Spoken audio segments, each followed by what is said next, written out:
Hello and welcome back to another game on Arena, a 1v1 between TaToH and Villese. TaToH playing in red as the Teutons, Villese in blue, he's playing as the Italians. I'm assuming this was random civilizations. And this game was played just before Christmas, I think 23rd, and before a show match, not sure which one it was, some kind of team game show match. And I know it's been a while, and sadly it's not going to be too many games. I'm going to cast this one and possibly one more, and then it could take a while again. I'm going to be part of the Master of Socotra admin team together with Collins and of course our host John Slow. Should be a very clownish event, gonna start in like late January, going for all February. It's gonna be a fun tournament, I imagine. I don't know Socotra too much. It's gonna be with the new civilizations that are going to be published, new expansion going to be published like also end of January, is that correct? I'm not quite sure about it. I saw a trailer and thought, okay, new civilizations look quite OP, maybe not on Socotra but on other maps, like I imagine Arabia should be really interesting to see at the beginning. Also Arena possibly. Let's see this game though. TaToH as the Teutons, a very very strong Arena civilization, top tier for sure, S tier for most clowns, whoever did a tier list, and we're going to see TaToH with, what is that, 25 population of feudal age, main gold, main stone for him safe in the back. We have the second gold forward, and that's what he's taking for now with the mining camp. Third gold forward outside, second stone forward outside. Extra stone not too far away, somewhat in the middle between the two players, also extra gold and stone here. One relic close to TaToH's base, the other four relics actually closer to Villese, it seems. One close to his base, another one really close, third gold here as well. Then there's one kind of neutral zone but a little bit closer to Villese, extra gold here. And this one I guess is in equal distance between the two players. Villese also on the way up to the feudal age, going with the barracks here. He's got a main stone forward, second stone forward outside, second gold inside, forward dish, not too far forward, and the main gold safe in the back, 3 villages on that one. Of course Italians still have that cheaper advancing to the next age. Was it 15% cheaper, I think? And seeing that the, is it called Pavis? The unique tech in cast age is giving Conquerors and foot archers +1 armor, I think melee and pierce armor even. Italians got a little bit buffed here, and even Genoese crossbowmen seem to be quite decent. We do see Villese going for the archer build here. And now is adding the farms number 4 and 5. Probably got horse color already. We have TaToH with the stable here, so we're going to see scouts against archers and a little bit of fight for the relics. Of course, Villese is sending a spearman as well. He's expecting the scouts. He's saying, yeah, I'm going to protect my archers as good as I can. And then we have TaToH up to castle age first, going with a monastery immediately. Has enough wood and stone for a second TC, which he's not building yet. Actually, his wood line not really too pretty. Maybe a TC here could be good. Maybe just on the main stone, which seems to be even better. And of course we should see the first monks coming out any second now. We have the scouts fighting against the crossbowmen now. Fletching done, very important to see. And there's 2 relics that Villese should definitely be able to catch. Knight coming out for TaToH. Of course he's got a Teuton conversion bonus, so that means it's going to be tougher to actually convert a knight here. And Villese is probably going to try to just go for the relics. And he's got a monastery. He's probably sending the first monk out already. Actually that's monks number 1 and 2, and that makes sense as there is a lot of enemy units on the field. Villese is going to try to grab one relic in the far left and that one before his base, and he should be able to do it. Is he going to start and convert one of these knights? He is getting one. That's really important, because even though you're losing the monk, you're getting a nice return here, and that knight could be really helpful. Of course Villese is also going with these crossbowmen. He's still producing here, and he's going with a second TC, third TC possibly on the woodland in the back. He's housed on 55, second TC between the main stone and the second gold. Beautiful TC spot. And TaToH most likely has a third TC. Yep, that's up on the second gold here in the front. So he went with 1 TC on a woodline, 1 TC on gold. He's also added a mining camp on the main gold here. And we do see Villese with the map control. We have TaToH with 1 relic only. That's not a lot, and the question is, can they see the last relic? TaToH cannot see it, but Villese cannot see it either.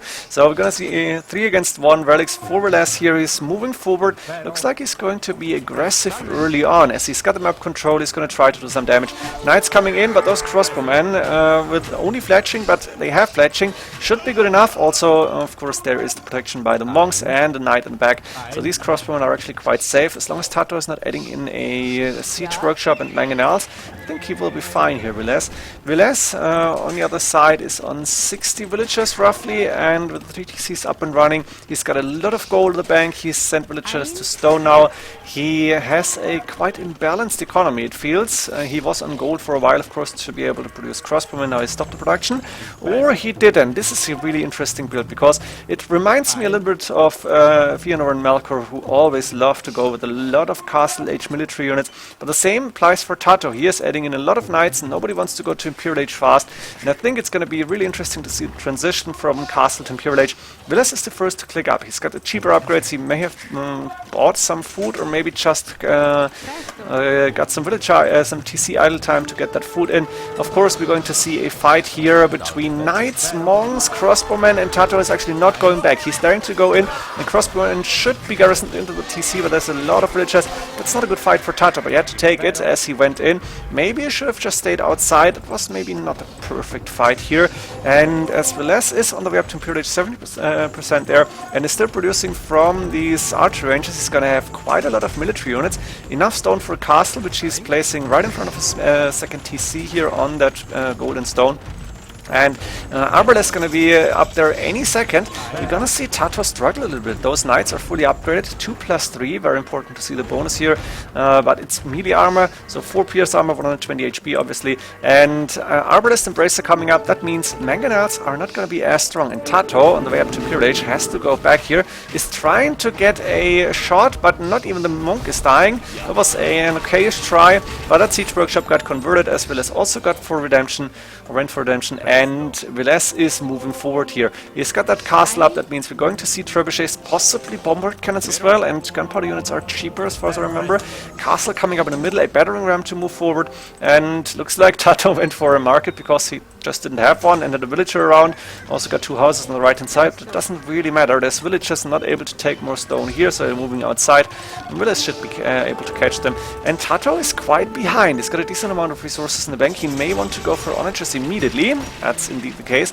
We also could see coronations here, but not against trebuchets. And Villese is putting up a beautiful, a trap. No, it's not a trap. It's a hideout maybe for his trebuchet. That means the knights won't be able to do damage here. And there's 2 trebuchets now hitting the forward castle. At the same time, we have TaToH lurking around with these knights to maybe find some villagers, but there is none outside. And Villese has a really nice wall of here with the buildings. He could wall that easily. The ram actually able to take down that gate. Is it a capped ram? Was it a capped ram that I could see? I'm not quite sure. And the bombard cannon production starting. A lot of villagers starting to repair that castle. And we have onagers around, but these onagers need to make sure to get a hit on the trebuchets without getting killed by the arbalest first, and that's not easy to do. 2 conversions here from Villese. That was beautiful. I didn't even see it, but that means we have only 1 onager left. The castle is down, and Villese is playing really, really good here, showcasing the strengths of Italians, going for a lot of crossbow production in Castle Age. And TaToH, who went for the Castle Age army as well, was always a little bit behind, I feel. Maybe not behind, but up to the point where he went in, it was quite okayish for him. Then the knights went in and he lost all of them underneath the TC. So Villese actually from there on was always in a score lead, had map control, has 4 trebuchets now to hit any building that's within their range. He's going for a second castle. We have on the side a few knights standing doing nothing, and there's a few villagers going to get caught maybe. Oh, generous crossbowman on the field. Those knights are going to die like flies. The villagers are going to be able to build a TC, and those arbalists missing a lot of upgrades on the defense actually, but 8 range, 10 attack. That's what Villese needs right now, and TaToH may even need to try and tech into siege onagers. Can he afford it? Is he doing it? Siege onager, no, the upgrade is coming up. Yeah, there we go. But he might be too late, and it's only 39 minutes in. But TaToH took a lot of damage already. He's losing villages on the TC here. The TC will go down as well. And Villese has full map control. Nobody grabbed the last relic yet, but Villese is ahead in the relics as well, so he should have more gold. Villese resources looking good. He's got enough for yet another castle. He's got 1k gold in the bank. He's attacking, I guess, the siege workshop. The monastery might be next. And the bombard cannons are starting to hit that castle as well. But there is the hussars coming up, and that's a really nice addition for the late imp composition. Hussars are fast. Hussars are good in raiding, but also decent in taking down siege onagers. And even though they have, they could have the +3 melee armor, right, from Ironclad, it's called. The Hussars should be able to take them down over time. Hellbody done, but Hellbodies are going to die very fast against the Arbalest. And it's TaToH who is calling the GG. Villese, really well played. I'm impressed to see how good he was in that arena game. Don't know how good Villese is on arena in general, but just before Christmas he showed TaToH how it's done. Apparently TaToH wasn't playing too much arena in the last weeks, I guess. I'm not quite sure. Or maybe it was just a warm-up game. He wasn't really at the top of his game. No idea, but Villese really strong. TaToH tried his best. One bad engagement, and from there on Villese never gave it away. Always kept scorely the map control, had a lot of army, and won the game here. Hope you enjoyed this one. See you in the next games. GG.